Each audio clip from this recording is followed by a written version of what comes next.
Hi, it's Brad Tompkins, and in this tutorial I'm going to show you how to make this box. It's called the Olie box, and it has these little interesting edges like so. And I've just marked this with a marker to show what sides are the colored side when you're done. And you can see the same example here in this illustration here. I've got origami paper, and you can see where the color is and the white on the inside. So we're going to start from 8.5 by 11 paper. I'm going to move my instructions over here so I can refer to them. And for this example and for this model, you're going to want to use paper that is relatively slick.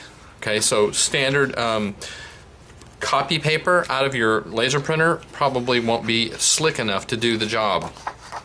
So I've taken a higher quality one. There's one move in this model that you're going to need this the ability for the paper to slip against itself. So this particular sheet of paper is Hammer Mill. It's a high quality paper that you can get at Office Max or any office supply store. And I've inked it. In other words, I've got a little dye-based ink stamp that I've put on here. It has music notes. All right, so that's the colored side in this example, and we'll begin with the color side down. Now, what we're going to do to begin is to mark or to crease 1/3 lengthwise. In fact, we're going to go 1/3 lengthwise and what we call trifold, like when you're sending a letter to somebody.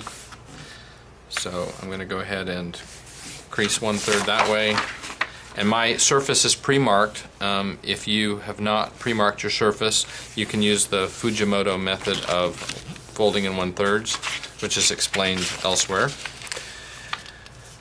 And I'm also going to do a trifold. And because I don't have this particular distance marked, I'm going to use that Fujimoto method here and just check to see if I can get this in 1/3. Okay, so here we go. Okay, so I've creased it in thirds. I'm going to crease in half, but just mark 1/2. And for demonstration purposes, I'm going to mark that with my pencil here so that you can see that. At least I can see it a little bit better. Hopefully you can see the crease there. We're going to turn over and fold edge to the center and back open again. And then with the color side up, we're going to crease the edge to the 1/3 mark. And again, this is a little bit hard to see because of the pattern there, but I can feel it with my finger. And you can also mark it along the edge here because that will get concealed. And then I'm going to fold edge to that mark we just made. And this is going to be the rim of the box. I'm going to go ahead and fold it all the way over. Same thing on the other side. We're going to go edge to the 1/3 mark.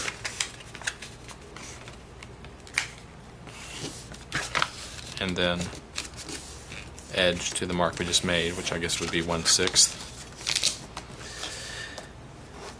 And then back on this side, this is the next step is to just, you've got a valley and a mountain there, so I'm going to crease them like so. And then what we're going to do is turn them sideways this way, and what you're going to do is flip one side up, the bottom side in this case, and we're going to create a valley fold along this bottom. And then this point crease to here on a valley fold.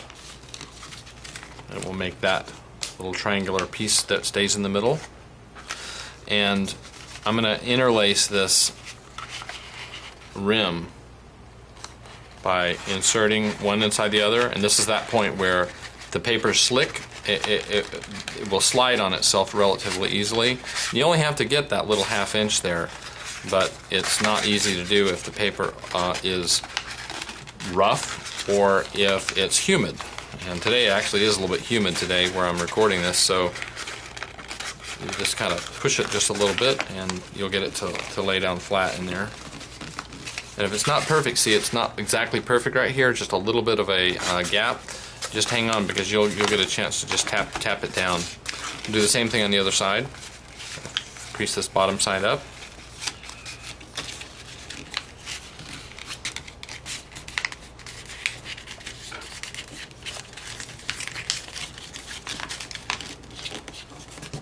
Just going to leave that little triangular shape in there in the middle. We're going to interlace the rims on this side.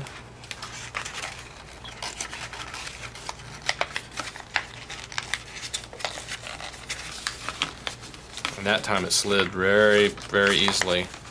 So I saw that little gap there. So what I'll do sometimes is just wet my finger a little bit and then just pull, sort of slide these together, use a little bit of friction.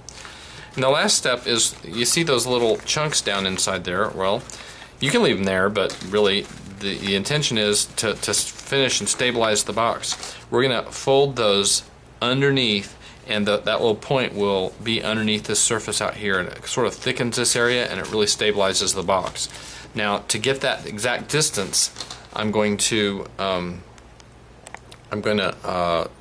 fold it backwards first so I can see the exact distance. Now I'm just going to turn it under. I know the exact distance to go. It's halfway. So there we are.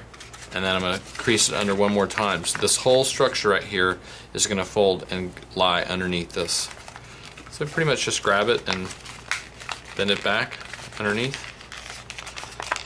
Send it into the base of the box. And then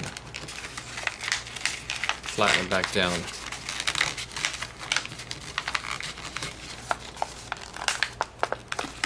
Let's try the other side. Now, if your paper is thinner than this, it'll lay down flatter. Any thin, smooth type paper would work really well for this.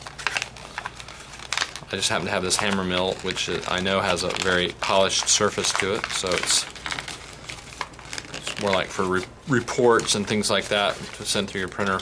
But I knew that it would look really good with this this dye-based ink when I did my stamp. So there's the completed box. It won't flop open or anything. It'll hold some little items, and it's a nice little sturdy box. And it, like the other boxes I designed, does not have any exposed edges. The raw edge is completely concealed all the way around. And that's the box. So good luck. Hope you enjoy that. And remember, creativity is not a gift, but a habit of mind. So hope you create something wonderful today.